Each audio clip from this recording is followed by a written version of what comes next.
In the sport of ultramarathon running, I used to be an ambassador of extremes, always pushing the limits. And I think probably sometimes unintentionally glorifying suffering.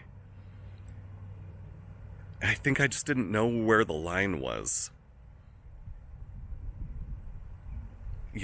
Pushing ourselves, challenging ourselves, that's healthy. That's how we grow. That's how we learn. But that can also go too far. And I didn't know where that line was. I think a lot of people don't. So that's what I want to explore here in this film. Because the more I think about it, the more I feel like the people we're admiring the most probably shouldn't be the ones who are willing to suffer the most.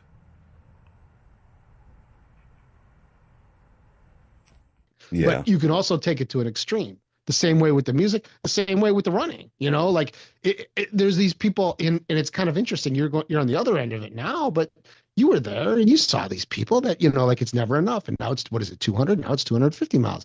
Now I want to do the Grand Slam of 200 milers. I want to do the Arrowhead and I want to do the Badwater. I'm going to do 100. There's people doing 100 every weekend. I want to do 5,200s. Can I do 60 hundreds in a year? Who has the most hundreds? Maybe I'll do 300 milers in my lifetime. And it never ends. And I don't know, from a mental health perspective, if that's healthy, because there's no other hobby that I know of where people are like, now my record collecting is a problem, and I'll admit that, but I'm not just like, maybe I'll get 25,000 records. Maybe I'll fill a house of records. Maybe I'll buy, every copy of this one, like stamp collectors don't do that.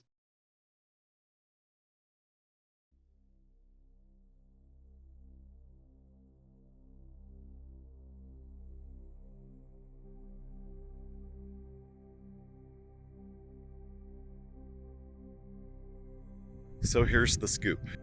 I'm running the Jackpot Ultramarathon next weekend.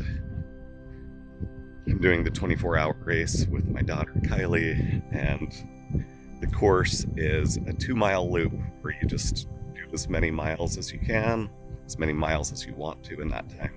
I think I've done that race maybe 3 or 4 times already. Jackpot is the only race I've ever run under 24 hours for a 100-miler. One year, our whole family did it together, which was so fun. One year, my wife and I did it, and my daughter. And anyway, it's a fun race. But this is the first time I have done a race in years, and I kind of think it's going to be healing and therapeutic. Sweet. Well, welcome. Nice to see you. Dude, it's so good to see you. Where I've you missed been? you. I've really had to redefine what running means to me and kind of redefine my own identity, and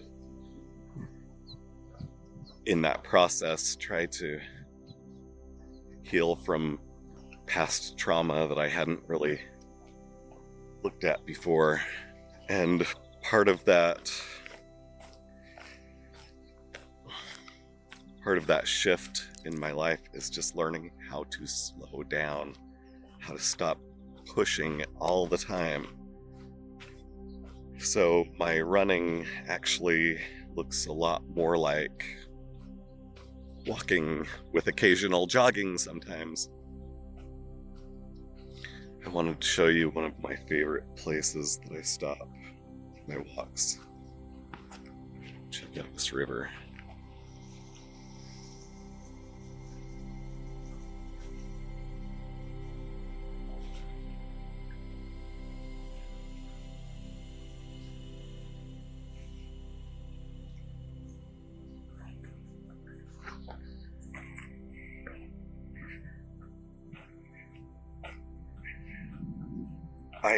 I have realized in my own therapy that I think I have totally become disconnected from my body, and I've just allowed my nervous system to become totally dysregulated, and I actually didn't even know it was happening until it was too late. And it sounds crazy what the red flag was for me, but I remember one night I was just laying in bed trying to go to sleep, and I was tossing and turning, and I just could not get comfortable. And I had this thought, it feels like I'm uncomfortable in my own body. Like I want to just claw my way out of my body. I just feel so uncomfortable in my skin. And that was a weird thought. That was a weird thought to have.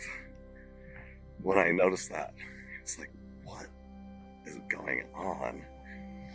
And so I put that into ChatGPT, like, what is that? And ChatGPT said, basically, your nervous system is jacked. And so I had a therapy session a little while after that, and I was talking to my therapist and just learning, like, no wonder.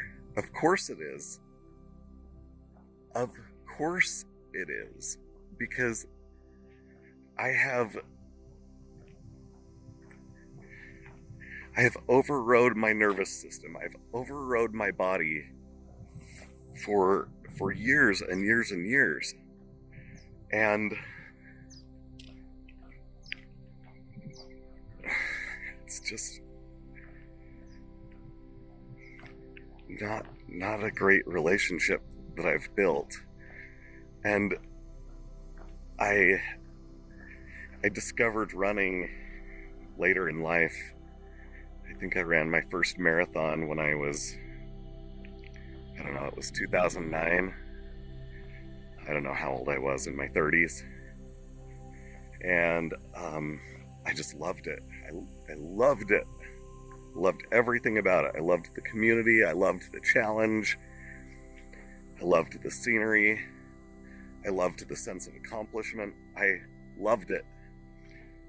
So, I want to do another. So I did. And another, and another, and another, and another. And then I discovered ultramarathons. And I loved them. I loved the community. I loved the scenery. I loved the challenge. I loved the sense of accomplishment. I could not get enough. So I would just train like crazy. I remember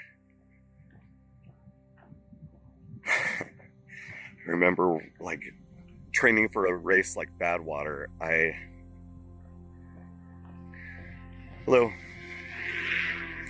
I bought a stand-up desk and took it into my office at work. I was working as a medical social worker at a dialysis center, and my manager came in and he said, "Why are you standing up?"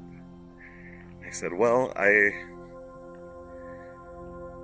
signed up for this race in Death Valley, and it's 135 miles, and I'm just trying to get my feet acclimated to being on my feet for a long time, because I told him that I have some neuropathy and my feet kind of bug me when I'm on my feet for a long time. So I'm just trying to train them to get stronger to prepare for the race." And he said, "So you have neuropathy and your feet start to hurt when you stand on them for a long time.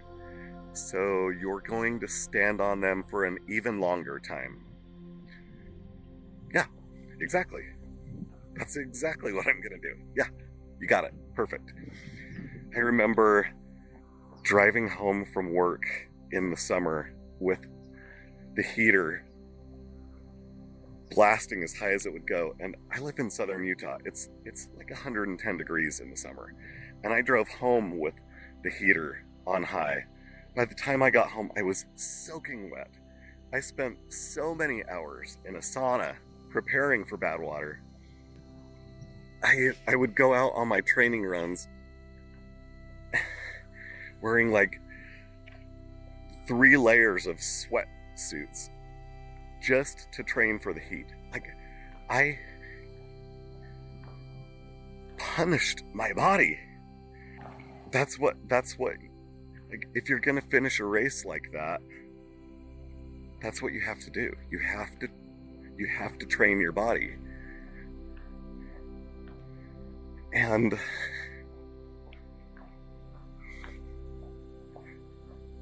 I don't want to suffer like that anymore. I don't want to do that to my body anymore.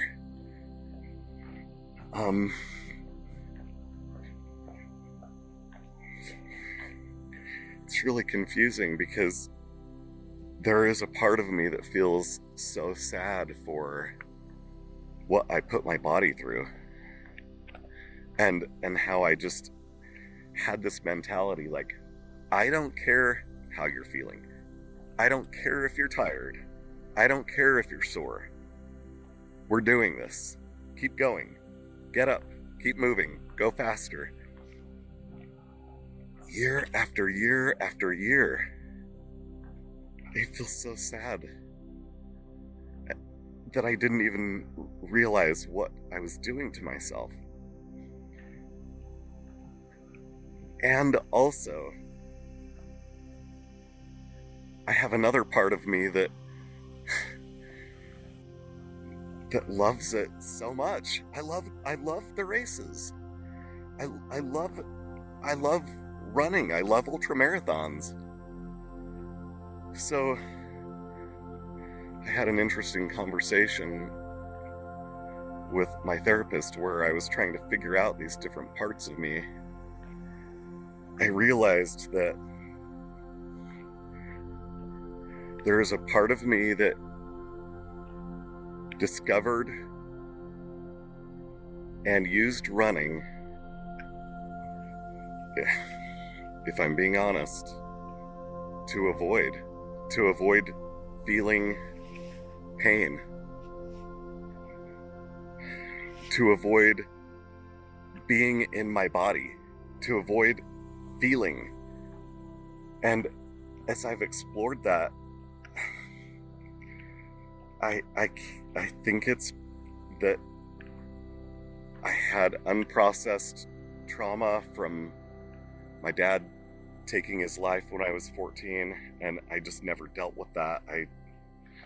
I just pushed that down so far. And I think I was so excited to find running because it just took me away from all of that pain. And I thought, like, there must have been some heavy pain, some heavy trauma in there. Like, I didn't just run a half marathon. I ran lots of half marathons, and then lots of marathons. And then I didn't just run a 100-miler, I ran lots of 100-milers. And then I ran across Death Valley in July. And then I ran Ball State across Tennessee. Like, how deep is that trauma where you had to run so far to escape the pain? That's powerful. So there's that part that feels sad about what I did to my body and how I treated myself. Hello. Hi.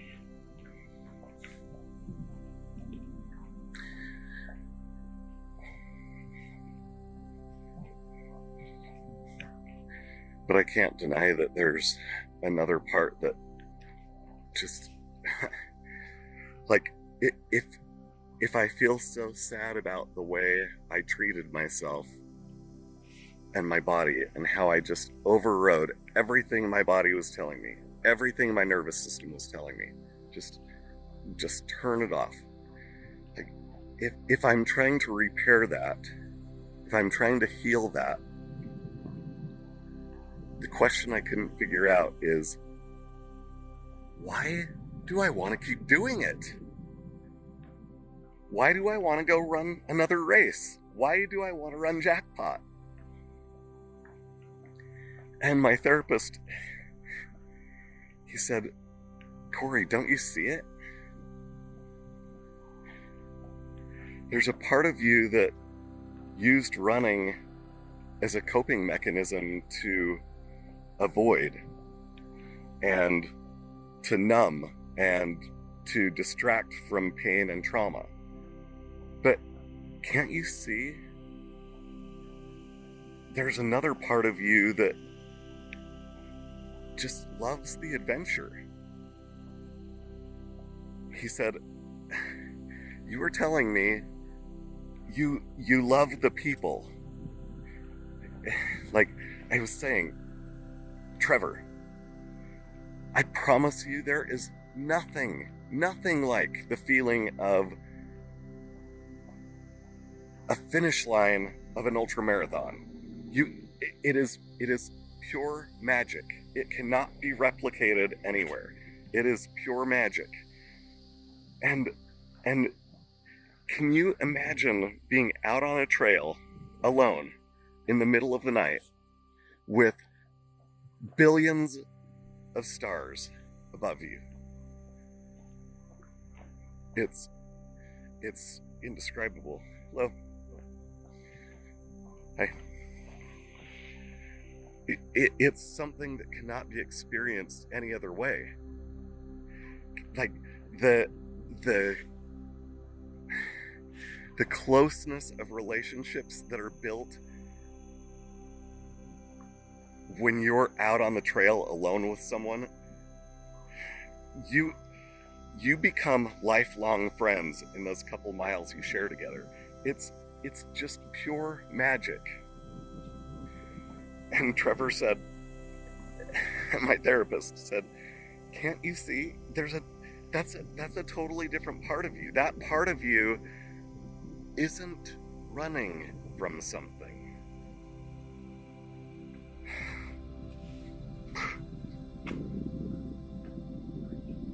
He said that part of you loves the adventure and the fun and the community and the laughing and the stars in the middle of the night and the sense of accomplishment, and those different parts of you can coexist. I'm just so grateful for running. Like I've talked about how I think running can be unhealthy in some ways. I think it can be avoidance. I think it can be disconnecting. I think it can be obsessive. And also, running can save you. Running can be the thing that keeps you going when life's hard. I think so. So that's why I'm running jackpot. I really feel like I've healed that wounded part of me that used running in unhealthy ways. I feel like I've shown that part a lot of compassion and tried to heal that wounded part. And now I finally feel like I'm at a place where, hello. I finally feel like I'm at a place where I can just go and indulge that other part of me that loves the fun, loves the adventure. And I'm so excited to treat this race treat this race differently than I've ever run before. Actually listening to my body and just doing what feels good, just having fun. That's the only goal. Have a ridiculous amount of fun. And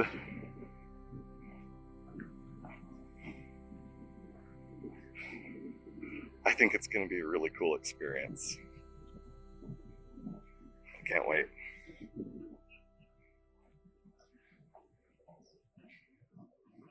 We are at Cornerstone Park now, and we're going to pick up our packets for the race tomorrow. How are you feeling? Scared. What are you scared of? I don't know, a lot of things. Like what? Like my knee not cooperating.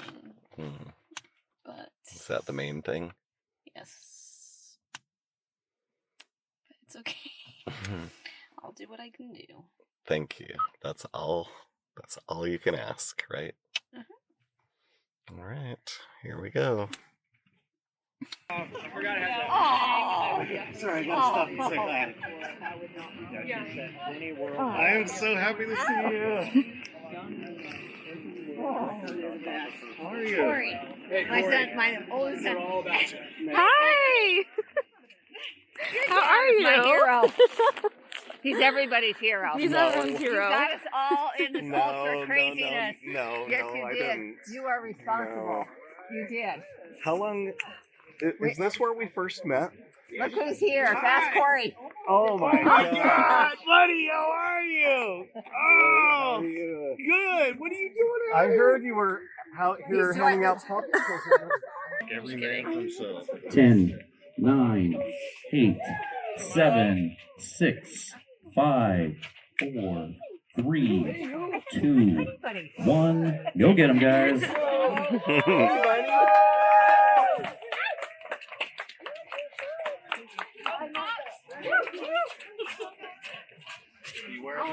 Beware the chair.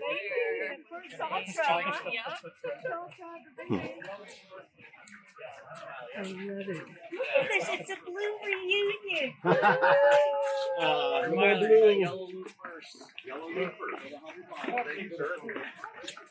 Lucky me.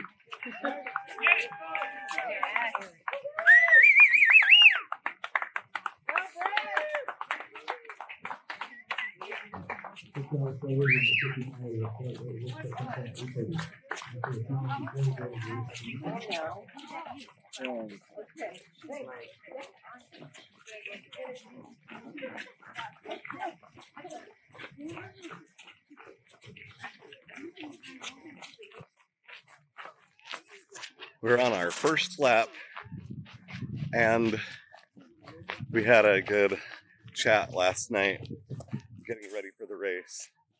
Our two priorities for Jackpot are, one, have a ridiculous amount of fun, and two, listen to our bodies. So I feel like I have to really focus on that because I haven't listened to my body for so many years, and I'm just trying to rebuild that relationship, that communication between me and my body, and just like, it doesn't always have to be push, push, push. Ignore the pain and just keep going. Like, I'm allowed to listen to my body. And for Kylie, it's important for her too, because this is kind of her, I don't know, just like come back from her sledding accident. How many years ago? 5. And so it's a good therapy experience for both of us. It's gonna be fun. Bye. Bye! Okay, so we brought a couple hundred of these like inspirational bracelets. I'm gonna give one to Ann Trayson, who is like the legend. She She's the most accomplished female ultra runner of all time. She's won Western States, I think, 14 times. So I'm going to give her one of these. Let's see. I'm going to give her Be Bold, Be Brave, Be You. Okay.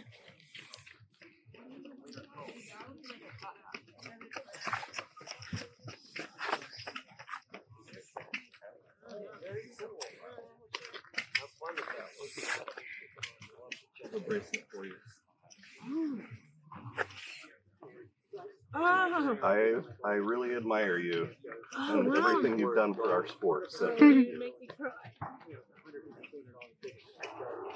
Thank you. I love your hat. Oh, you like this? Yeah. It's pretty awesome. Thank you for being here, and thank you for everything you've done for our sport.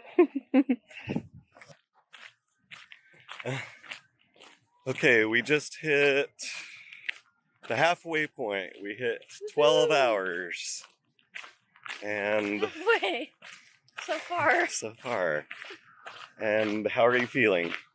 Feeling good right now. Had a couple hard laps, but feeling good right now. Good. Yeah. I'm feeling good too. I'm starting to feel a little sleepy, but we're sharing our AirPods and listening to some banger music, but I think taking some dancing breaks. Oh yeah, we're doing some dancing breaks. But I think we're both feeling better than we expected to feel. Yeah. Much better for myself at least. It's getting a little chilly out here, but we're doing good, so yep. Party on, Wayne. Now you say party on, Garth.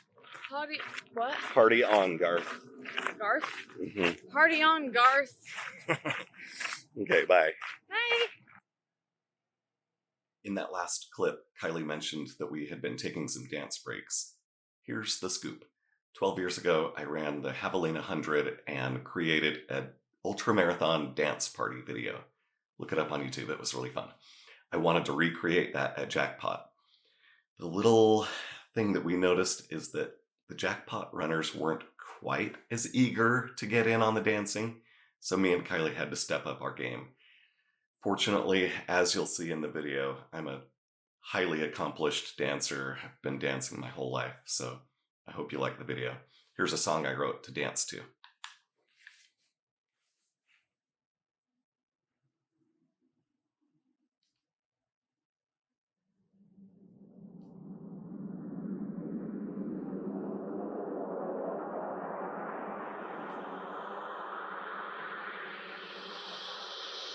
Three, two, one, go.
Me and Kylie are taking a little time apart for now, just to kind of have our own little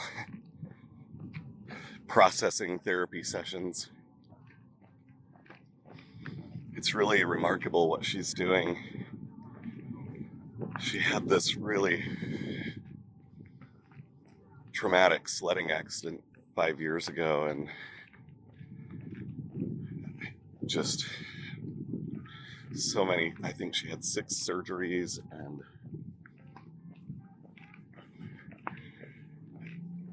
you wouldn't believe the stuff that she's overcome. And so to see her out here like this is just such a cool experience to see.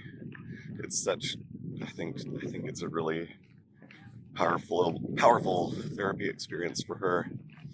And then I've also been thinking about this experience for me and how this is my first ultramarathon in, I don't know, at least 4 years, I think. And I think what I'm asking you is, if you could run back into yourself and give yourself some advice, Yeah. what would that advice be? Because, I mean, I say this as someone who's pretty into the sport, Mm-hmm. that I see one of the biggest problems in this sport is people that don't express their value in it, but try to find their value in it. That this is, now I'm good enough because I did this. And then when you see that someone else did this plus 50, now I need to do that to be Right. good enough. And then eventually you're just doing things, and you need the recognition, and you need the gratification from yourself and from others. And then that's your identity. Who That's are you? it. I Yep. am the runner. And then when something happens, and I speak from experience for me, but from people I've seen, well, you can't run, then you're nobody. You're lost. I am not my last 100-mile finish, I am so much more than that, you know? Thank you. Yes, I totally agree. The only thing I would add to that, in going back to your question, I I I think it's really important to know that there is no accomplishment, there is no race finish that that that you're gonna be enlightened and you're it, that's the accomplishment. It's that goalpost is ever moving. And so instead of constantly chasing bigger, better, faster, farther, it's not always about that. It's gratitude. It's enjoying the 5 miler that you're going out to train with. It's doing finding gratitude and fulfillment in what you're doing, and that going farther or going faster or doing more isn't going to make you feel more accomplished or more whatever. Those accomplishments are hollow. Well, and then they beg another accomplishment. That's right. It's always the next thing. Yeah. So I mean, yeah, I've met a lot of runners. I've been interviewing runners for 11 years, and I've never met the person that said, you know what, Scotty, I ran that jackpot 100, ran it in 17 hours, and then I thought, you know what, that's good. I'm good. Good. That was all I needed to do. Yep. And now I'm just gonna enjoy life. No one ever. It's the next thing, you know, and it can't just be the next thing. Right. That's it. And maybe, you know, maybe that's I don't know how to fix that. I mean, is that human nature? Maybe. I mean, but it kind of points to, like, again, it's like you're chasing something Yeah. instead of being present, instead of enjoying what is going on right now, you know, Yeah. being here now, Yes. you know. That's it. That's it. I've just been so grateful. I've just been so grateful for running as I've been out here. This has been so fun. I thought about how 2 years ago I almost drowned in Mexico. It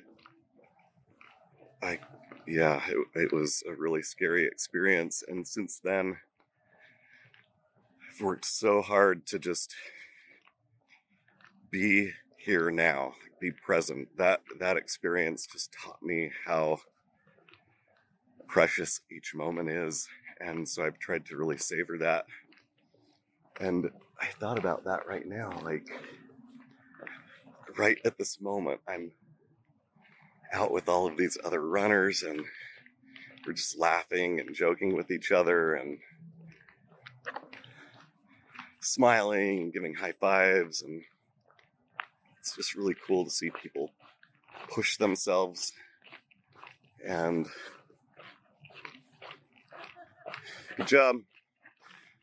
I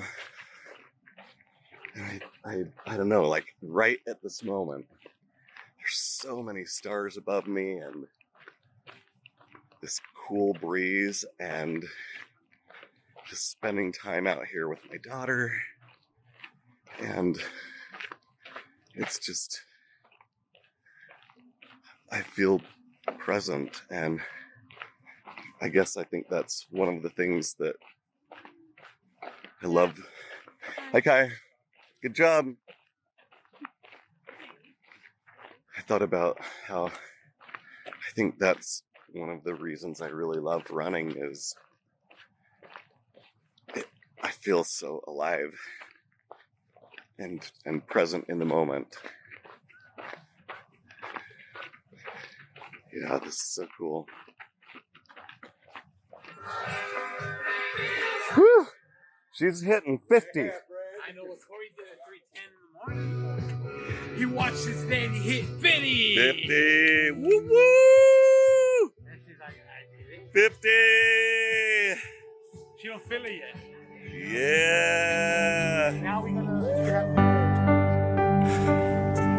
There's There's a few hours left in the race, but I'm gonna be done with this loop, and then I'm just gonna stay and cheer for runners.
I don't want to be rewarded for suffering anymore.